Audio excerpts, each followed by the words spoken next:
সহমর্মিতা আশা করতেই পারি।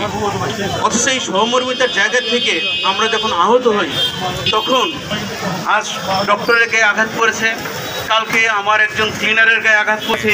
সবার কাছে এই অনুরোধ এবং প্রশাসনের কাছে আমাদের তীব্র আকাঙ্ক্ষা যে এইটার একটা একটা দুষ্কৃতকারীদের একটা সুন্দর একটা ব্যবস্থা নেবেন, যাতে আমরা আমাদের নিরাপদ কর্মস্থল পাই এবং আমরা সার্ভিস দেওয়ার জন্য আবার সেই মনোবলটা ফিরে পাই। ধন্যবাদ সবাইকে। আসসালামু আলাইকুম ওয়া রাহমাতুল্লাহি ওয়া বারাকাতুহু। সেবা দিয়ে থাকে, মানুষকে ভালো করে থাকে। সে ডাক্তারের উপরে হামলা এবং যার উপরে হামলা হয়েছে সে অত্যন্ত নম্র, এবং আমার এই ক্যাম্পাসে তার মতো নম্র ভদ্র ছেলে আমি আর একটা দেখি নাই। ঠিক আছে, তার ভয়েস আপনারা দেখলেই বুঝতে পারবেন সে কতটা ভদ্র। এবং আমি তো মনে করি এর পেছনে কোনো চক্র আছে যে ডাক্তার সমাজকে হেয় করার জন্য, ডাক্তার সমাজকে কি বলে নৃশংস করার জন্য, এখানে মাননীয় প্রধানমন্ত্রীকে ধ্বংস করার জন্য এখানে চক্র হচ্ছে। আমি এটা বলে মনে করি। কমপ্লেন মামলা করেন, কিন্তু গায়ে হাত দেবেন কেন? এটা আমরা চাই না। আমরা এটা তীব্র প্রতিবাদ জানাই, তীব্র নিন্দা জানাই এবং ইমিডিয়েটলি 24 ঘন্টার মধ্যে তার গ্রেপ্তারের দাবি করি এবং দৃষ্টান্তমূলক শাস্তির দাবি করি।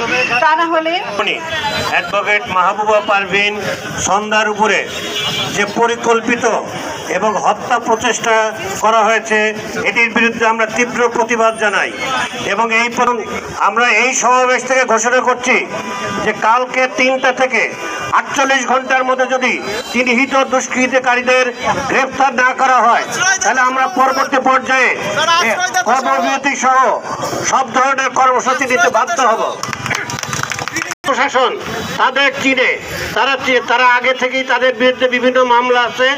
আমরা আশা করব যদি এই প্রশাসন আন্তরিক হয় তাহলে অবিলম্বে তাদের গ্রেপ্তার করা খুব কঠিন কোনো কাজ নয়, এবং আমরা তাদের এই গ্রেপ্তার করতে যদি বিলম্ব হয় এবং আমরা যদি কর্মবিরতি পালন করি তাহলে জনগণের স্বাস্থ্য সুবিধা থেকে বঞ্চিত হবে। তার দায়িত্ব জেলা প্রশাসন, পুলিশ প্রশাসন, স্বাস্থ্য প্রশাসনকেই নিতে হবে। এবং আমরা এই একটা ফেব্রাইল কনভালশনের বাচ্চা নিয়ে আসলো, তাকে বললো যে আমি বলে দিচ্ছি হাসপাতালে নিয়ে যান, এটা বেস্ট প্লেস হলো হাসপাতাল। এটাই কি তার অপরাধ? এবং এভাবে নাজেহাল করা হয়েছে সভ্য সমাজ, এটা মানে না। আমি প্রেস ক্লাবের সভাপতি আমাদের জাফর ভাই সহ টাঙ্গাইলের আপামর জনগণের প্রতি অনুরোধ করব, আপনারা আমাদের সাথে একাত্মতা ঘোষণা করুন এবং অপরাধী যেই হোক তার দৃষ্টান্তমূলক শাস্তি নিশ্চিত করার জন্য আমি ইলেকট্রনিক এবং প্রিন্ট মিডিয়ার সকল সাংবাদিক ভাই বন্ধুদের সহযোগিতা কামনা করছি। সাথে সাথে রুগীদের যদি কোনো সাফারিংস হয় তার আগে তার জন্য দুঃখ প্রকাশ করছি, কারণ আমরা যদি আহত হই, আহত ব্যক্তি আপনাকে ভালো চিকিৎসা দিতে পারেন না। সে ভালো চিকিৎসা দেওয়ার নিশ্চয়তা এবং পাওয়ার নিশ্চয়তাটা আমাদের দুজনের মধ্যেই সেটা পালন করতে হবে। আসুন আমরা সবাই এই সমস্ত ন্যাক্কারজনক কাজ পরিহার করি এবং ন্যাক্কারকারী ব্যক্তিদেরকে গ্রেপ্তার করে আইনের আওতায় যথাযথ নিঃস্বাধীনকে গ্রেপ্তারে আপনাদের সহযোগিতা আমাদের কাম্য। আমরা ভালো থাকবো, সবাইকে ভালো রাখবো। চলে এসেছি, সমাপনী বক্তব্য নিয়ে আসবেন আমাদের সাবেক সিভিল সার্জন এবং বাংলাদেশ বিসমিল্লাহির রহমানির রহিম।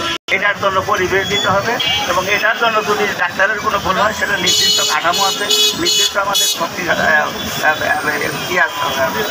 বডি আছে, তাদের সাথে সেটার ব্যবস্থা করা হয়। আবার যে কোনো জায়গায়